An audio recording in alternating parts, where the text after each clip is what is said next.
नमस्कार, नज़रिया में आपका स्वागत है। मैं हूं श्याम सुंदर। आज के एपिसोड में हम चर्चा करेंगे मुसलमानों में शिक्षा की स्थिति पर। यूं तो शिक्षा के मामले में देश भर की तस्वीर कोई बहुत शानदार नहीं है, लेकिन अगर मुसलमानों की बात करें तो ये तस्वीर बहुत कमज़ोर और ख़राब नज़र आती है। कई सरकारी और गैर सरकारी संगठनों की रिपोर्ट ये बताती हैं कि मुसलमानों की सामाजिक और आर्थिक हालात देश में बहुत अच्छी नहीं हैं, और शिक्षा के क्षेत्र में देखें तो मुसलमान राष्ट्रीय औसत से भी बहुत पीछे नजर आते हैं। There was a time in history when Muslim societies led the world in every form of knowledge. Then neglect set in. As a knowledgeable observer put it, the modern period of Islamic history begins with decadence within and intrusion and menace from without. The quest for knowledge was replaced by apologetics.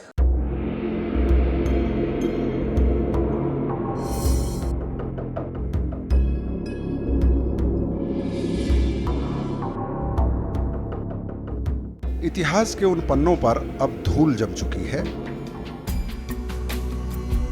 और देश की जमीनी हकीकत कुछ ऐसी है कि सामाजिक और आर्थिक संकेतकों पर मुसलमान नीचे की पायदान पर दिखाई देते हैं।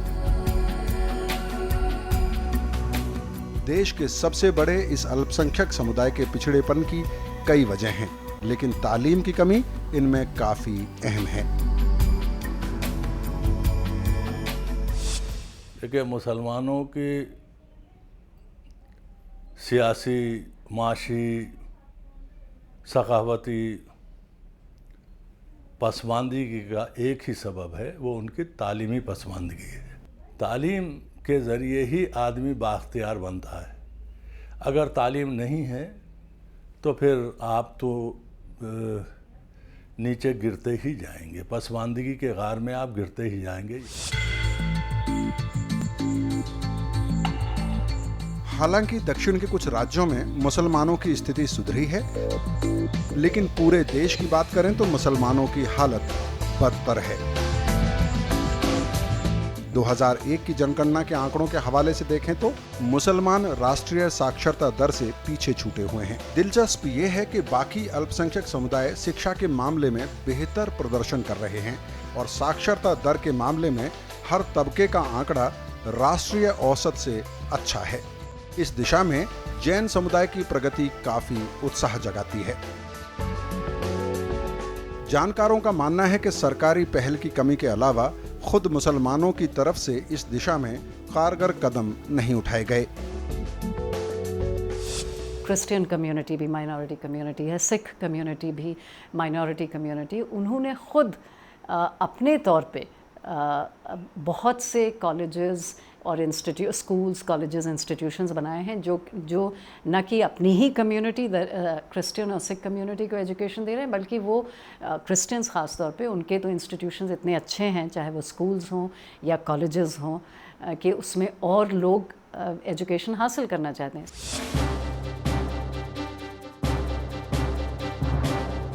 उच्च शिक्षा में मुसलमानों की भागीदारी तो और भी बदतर है।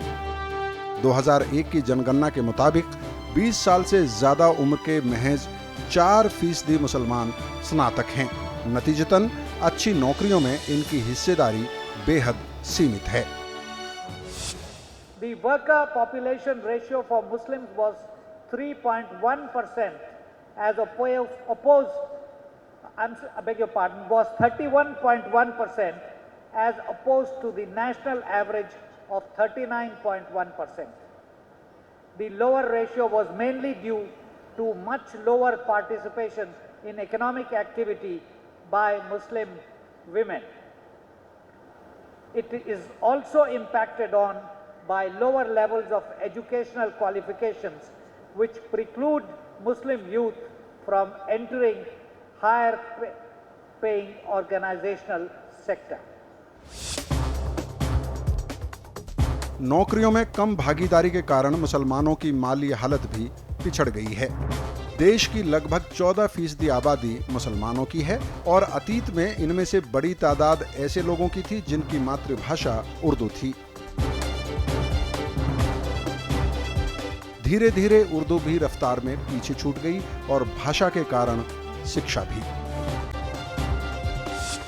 तो इनिशियल ड्रॉप आउट मुसलमानों में इतना गिरा हुआ था कि वहाँ कोई तवज्जो 30-40 साल से ये ज़मीनी सतह पर प्राइमरी लेवल पर किसी ने तवज्जो नहीं दी।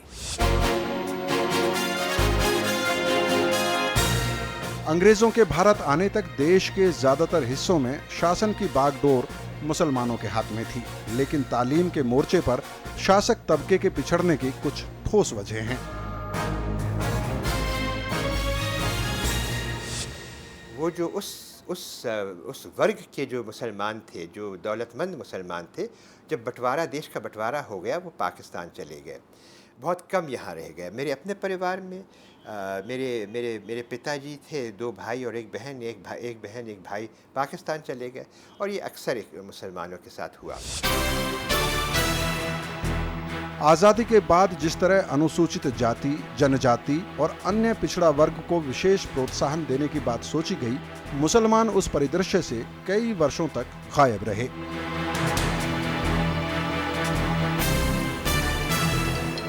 मुस्लिम समुदाय के भीतर महिलाओं की शिक्षा और रोजगार को लेकर हाल के कुछ सालों में बहस काफ़ी तेज हुई है। हाल ही के दिनों में ये भी देखा गया है कि ज़्यादा तादाद में मुस्लिम लड़कियां स्कूल का रास्ता नाप रही हैं। इस विषय पर भी बात होगी छोटे से ब्रेक के बाद। ब्रेक के बाद एक बार फिर आपका स्वागत है। आज नज़रिया में हम बात कर रहे हैं मुसलमानों में शिक्षा के स्तर पर। यूँ तो किसी भी समुदाय में शिक्षा के आंकड़े पुरुष सत्ता की पोल खोल कर रख देते हैं, लेकिन मुस्लिम समुदाय की बात करें तो महिलाओं की स्थिति शिक्षा के मामले में बेहद खराब नजर आती है।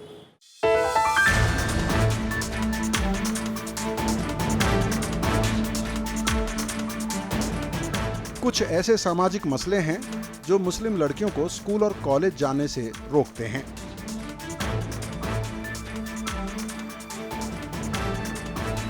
लेकिन वक्त के साथ इन धारणाओं में भी बदलाव आ रहा है, या फिर यूं कहें कि समुदाय की बेहतरी के लिए इनमें बदलाव लाने की दरकार बढ़ गई है।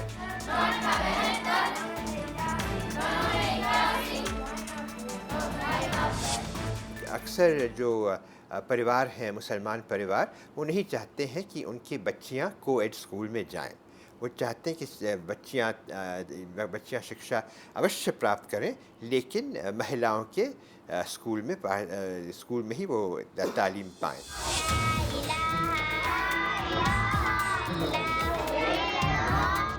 लड़कियों की शिक्षा में हिस्सेदारी का जायजा लेने के लिए राष्ट्रीय अल्पसंख्यक शैक्षणिक संस्थान ने 2007 में एक समिति गठित की।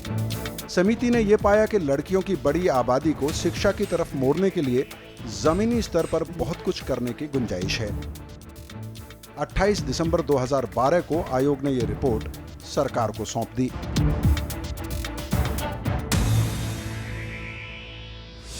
दो 2007 में एक कमेटी ऑन गर्ल्स एजुकेशन कायम की और उसमें ऐसी हस्तियों को हमने रखा जो अपने स्फीयर में बहुत काबिल थी। साइंटिस्ट थी, प्रोफेसर थी, लेक्चरर थी, सारी औरतें ही थी, और डॉक्टर शबिस्तान गफ़ार साहिबा उसकी चेयरपर्सन थी।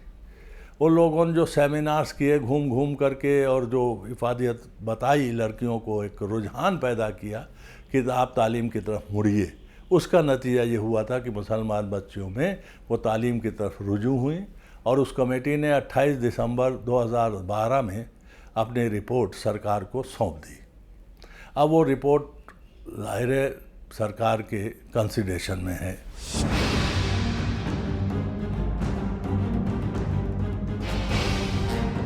मुसलमानों के सामाजिक आर्थिक हालात की पड़ताल के लिए सरकार की तरफ से कुछ ठोस अध्ययन भी कराए गए।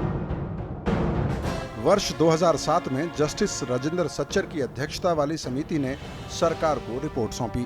इसके बाद जस्टिस रंगनाथ समिति ने सरकारी नौकरियों में मुसलमानों को 10% आरक्षण देने की सिफारिश की। हालांकि इन समितियों के जरिए जो तथ्य सामने आए हैं वो बहुत चौंकाने वाले नहीं थे। This was known before the Sachar committee and the Ranganath Mishra committee reports. These reports have sanctified the ground reality with official data. They have also administered shock therapy and propelled introspection and corrective action by the community itself. It has also generated demand for affirmative action by the state. देश में अल्पसंख्यकों और खासकर मुसलमानों को लेकर और भी अध्ययन हुए हैं।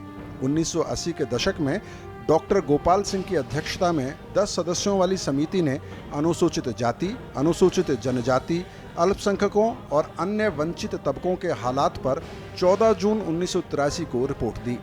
हालांकि आज़ादी से पहले भी ऐसी कई कोशिशें की गई थीं। एक अध्ययन के बाद साल 1935 में दलित मुसलमानों को आरक्षण देने की व्यवस्था की गई।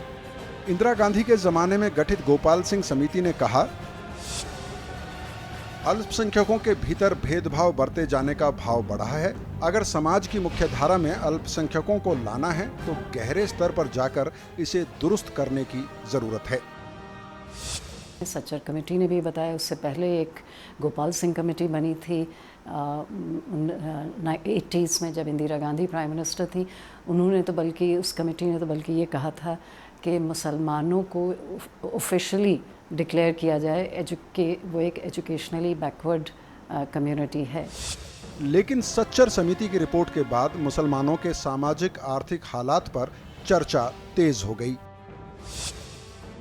सच्चर समिति की सिफारिश के अनुसार अल्पसंख्यकों की मुश्किलों का जायजा लेने के लिए एक इक्वल अपॉर्चुनिटी कमीशन बनाया जाए।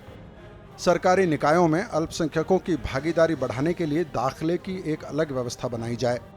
उच्चतर माध्यमिक शिक्षा बोर्ड के साथ मदरसा को भी जोड़ा जाए और मदरसे की डिग्री को सरकारी नौकरियों में मान्यता दी जाए।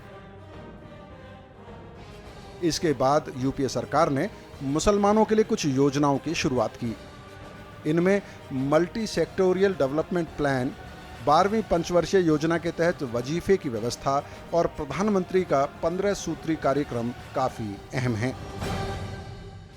योजनाओं का लागू होना बड़ी चीज़ होती है। विशेषज्ञ मानते हैं कि मुसलमानों के लिए सरकार ने जो योजनाएं बनाई हैं, उनकी निगरानी के लिए जो ढांचा तैयार किया गया है वो दुरुस्त नहीं है और इसी की वजह से ज़मीन पर इन योजनाओं का जो फ़ायदा नज़र आना चाहिए वो नज़र नहीं आता है।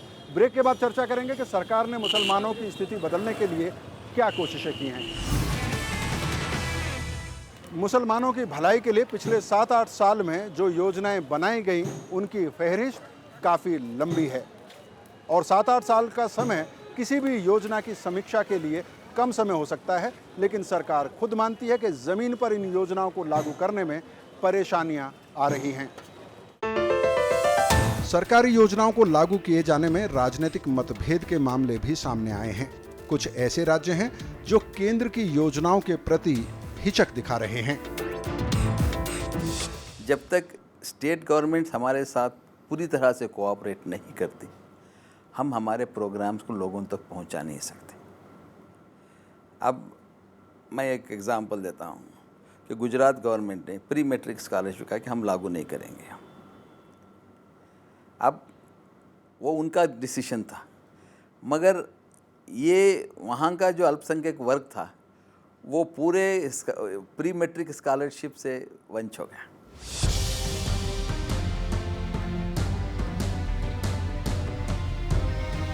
हालांकि योजनाओं पर निगरानी का काम भी निर्धारित है और छोटे बड़े स्तर पर ऐसी इकाइयां हैं जिनकी पूरे मसले पर नजर है।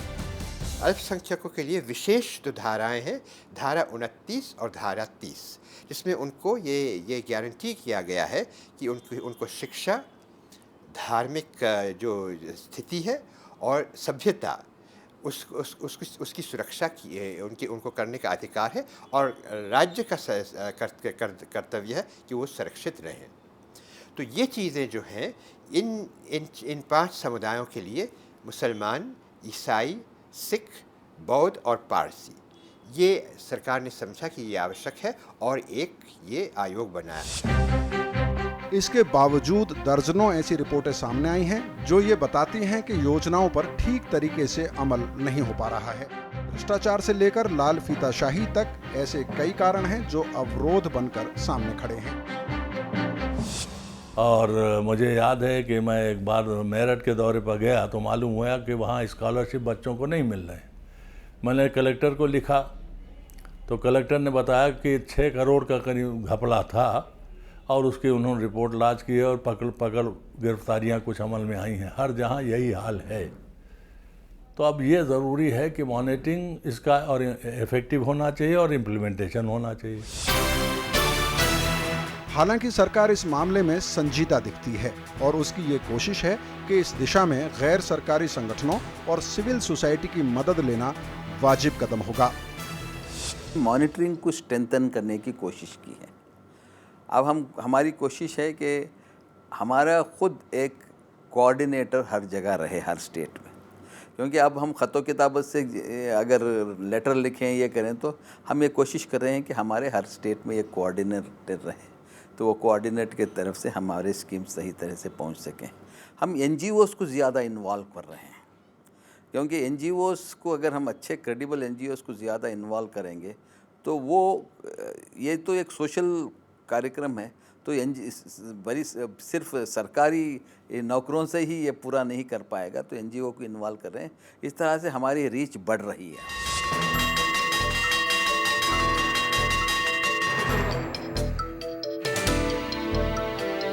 मुस्लिम समुदाय में शिक्षा के साथ मदरसे का जिस तरह का रिश्ता है, उस पर सच्चर समिति की रिपोर्ट के बाद नए सिरे से बात चल रही है। मदरसों को आधुनिक शिक्षा से जोड़कर मुसलमानों के शैक्षणिक स्तर बढ़ाने की दिशा में भी बात चल रही है।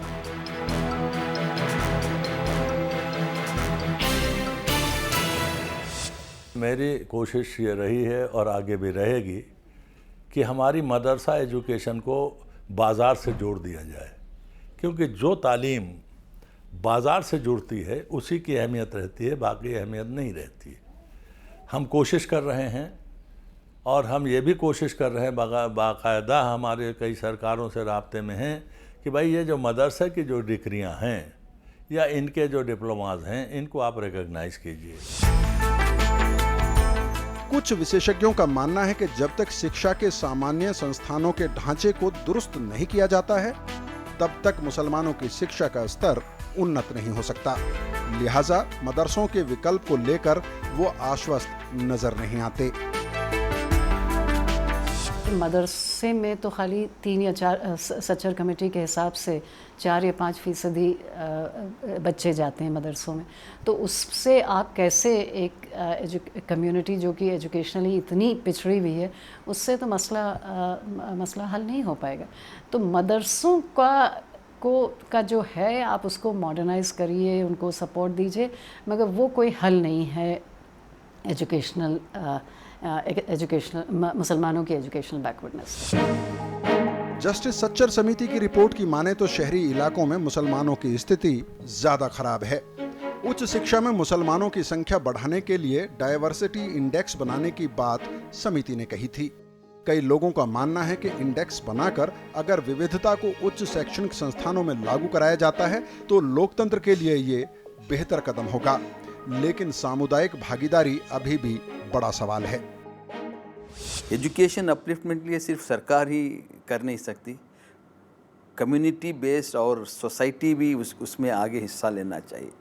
इसमें कहीं ना कहीं दोनों तरफ से कोताही हुई, कम्युनिटी की साइड से भी कोताही हुई, हुकूमत की तरफ से भी बहुत कोताही हुई। मुसलमानों को भी अपने भी तो इंस्टीट्यूशन बनाने चाहिए, और यकीनी उन्होंने साउथ इंडिया में, ख़ास तौर पे केरला में, केरला, कर्नाटक और आंध्र प्रदेश में, मगर ख़ास तौर पे केरला और कर्नाटका में बहुत इंस्टीट्यूशंस बनाए हैं उन्होंने। और तो इसी तरह से ज़रूरत है नॉर्थ इंडिया और ईस्टर्न इंडिया में मुसलमानों को इंस्टीट्यूशंस बनाने की, जिसकी की बहुत बड़ी कमी है। पिछले 6.5 दशक में मुसलमानों के प्रति जो बहुसंख्यक समाज और सरकार का रवैया रहा है, उसे कुछ लोग पिछड़ेपन की बड़ी वजह मानते हैं। हालांकि सरकार का मानना है कि समुदाय को इस धारणा से बाहर निकलना होगा।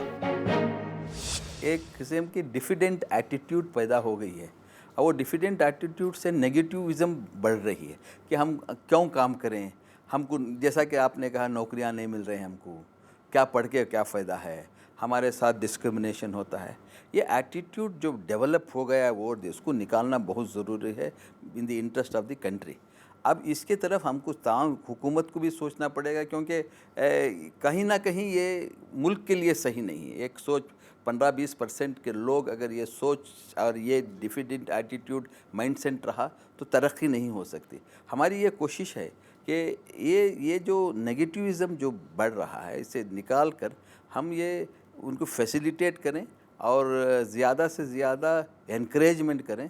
और कुछ तब्दीली आ रही है, मैं ये नहीं कहता कि यहाँ भी बहुत से इदारे बने हैं, लोग आ रहे हैं। अब मोटिवेशन की ज़रूरत है। हमारी मिनिस्ट्री ये कोशिश कर रही है हमारे स्कीम्स को लागू करने को बढ़कर हम मोटिवेशन की तरफ ज़्यादा तवज्जो दे रहे हैं। हालांकि देश में इस समय मुस्लिम समुदाय के बीच शिक्षा की जो तस्वीर उभर रही है उससे बेहतरी की उम्मीद की जा रही है, जिस द्वारा हम अपने विचार को दूसरे तक पहुंचाते हैं तथा दूसरों के विचार से समझ सके, उसे भाषा कहते हैं। भविष्य तो रोशन है और ख़ास तौर से अब ये जो स्कॉलरशिप्स 15 सूत्रीय कार्यक्रम के तहत दी जा रही हैं, pre matric, post matric scholarships वगैरह और हायर एजुकेशन की स्कॉलरशिप्स, और उसका काफ़ी प्रयोग हो रहा है। उसके लिए मांग ज़्यादा है और पैसे कम हैं।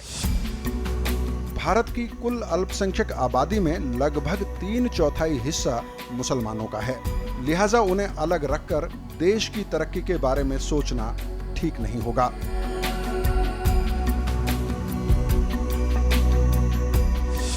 The socio-economic amelioration of backward segments of Muslim community is not merely a question of minority welfare.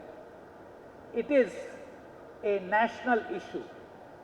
India cannot emerge as a modern, developed nation state without its largest minority being a part and parcel of the growth story and being fully integrated in the national mainstream in social, political and economic spheres. विशेषज्ञों के मुताबिक देश हित और समुदाय के हित को अलग अलग करके देखने से मुश्किलें बढ़ सकती हैं। लिहाजा पिछड़े समुदाय को विकास की दौड़ में एक समान स्तर पर लाना देश को मजबूत करने की दिशा में बड़ा कदम होगा।